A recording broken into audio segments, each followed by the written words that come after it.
welcome back to my kitchen.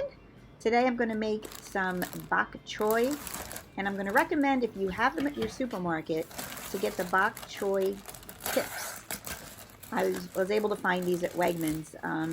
The whole full head of Bok Choy can be a little intimidating, so if you can find the Bok Choy tips, they're much easier to, in my opinion, to clean, to work with, to cut up, to cook.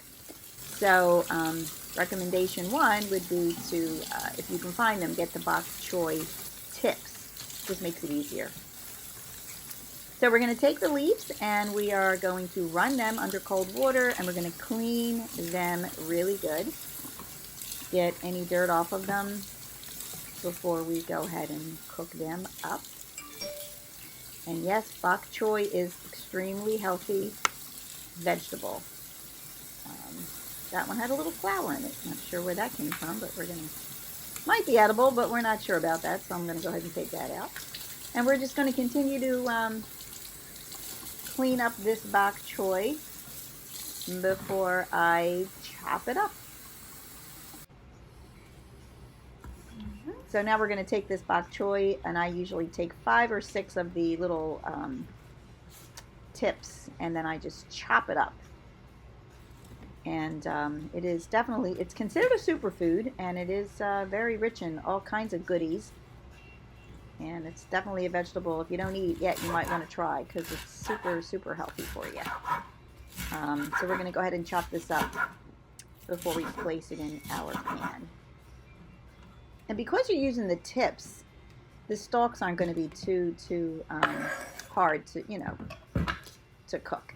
So now the ingredients for this particular recipe is super easy, and there's only 4. So we're going to use ground ginger instead of fresh ginger. That's what makes this whole recipe easy. If you have fresh ginger, you want to grate it, that'd be awesome, but I like to be quick and easy. I also love my California style garlic powder with parsley. We're going to have in this recipe some organic rice vinegar. And last but not least, we're going to use our soy sauce, and I get the reduced sodium variety because soy sauce can be so salty. And I don't add any other salt to this recipe because of the fact that it has the soy sauce. So we're going to take a nice hot iron skillet, and to that I'm going to add a couple tablespoons of my extra virgin olive oil. If you prefer to use no oil, that's okay too. I like the nutrients in the olive oil. Now to that I'm going to add a full teaspoon of the garlic powder right to the pan. And then I'm going to take about a half a teaspoon of the ground ginger. Now ground ginger is very dense, sort of concentrated.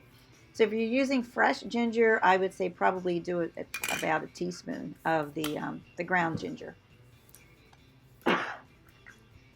Now I didn't really measure the next couple of ingredients. What I do is I just put about 3 good splashes of the rice vinegar. There you go, right into the hot pan. And then I take the reduced sodium soy sauce, and I'm going to do the same thing. I'm going to take 3 good splashes of the reduced sodium soy sauce. If you like more of a kick to it, you can always, this is the point, you can add some red pepper flakes, things like that, if you like a little bit more of a kick. So there you go. This stuff smells amazing. Okay, so once we get that in the pan, we're going to add the Bok Choy. So there you go. It looks like it's a lot, but it definitely does cook down. I don't put a lid on it when I cook it. I don't like it to get too much moisture because I like the crispiness. So I leave the lid off, and I'm going to cook this, saute this. Make sure you toss it around really good to get all those flavors incorporated into the Bok Choy. And this is going to saute and reduce probably 8 to 10 minutes. We're going to keep that at probably low to medium heat. You don't want to be burning the bottom of the pan, so you don't want the heat to be too high. But you do want to toss it around occasionally. The last ingredient I do want to mention, though, is sesame seeds. I like to put that on top at the very end.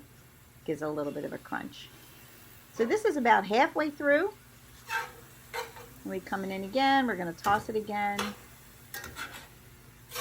And this has been going for probably about maybe 4 minutes, 4.5 minutes, something like that. And then here we go at the end. It's been sauteing for about 10 minutes. And as you can see, it really, really did reduce considerably. But all the flavors got incorporated. The leaves got nice and wilted. The stalks are still a little bit crunchy. And I'm just going to go ahead and plate it. If you have any brown rice or jasmine rice, this goes really well with that. You can just kind of put it right over top of the rice. I'm going to sprinkle on my sesame seeds for a little bit of crunch. There you go.